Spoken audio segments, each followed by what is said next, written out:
ndakubwiye inshuti yanjye muvandimwe, niba ufite inzozi zo gukina filime nubwo utagira ubumenyi natwe ntabwo twabyiza, gana IREME ART bagusobanurire bakwigishe abantu ushobora kubaho n'umukinnyi w'umuhanga ugakina movie wanyuze ku IREME ART.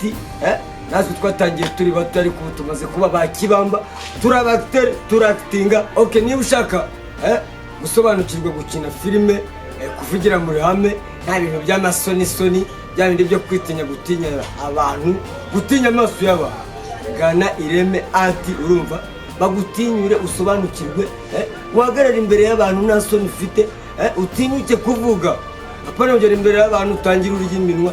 Gana IREME ART bagusobanurire bagutinyure bagukure mu bwoba, ukine filime, uve nk'umuntu w'umuhanga wa muntu ujya imbere y'abantu, apana bya bindi bya urabona ugatangira ukarya indimi. Jamais de la vie. Gana IREME ART bagutinyure urava nk'umukinnyi w'umuhanga. Ushobora gukina uri vampire, ushobora gukina uri indaya, ushobora gukina uri umupfubuzi, byinshi cyane ushobora gukina bitewe n'impano ufite mu mutwe wawe. Ariko ugana IREME ART abantu barakwigisha kira kitu. Ushobora gukina uri n'indwanyi nangwa se uri umwakitere ukina kung fu nangwa se uri amaoshi n'izindi tekinike zose, IREME ART baragusobanurira. IREME ART rero ukeneye kurigana ikorera ku murenge wa Kimironko.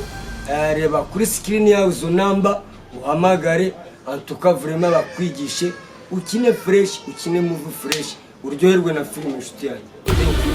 Ni afurahi sana na sepeli penza.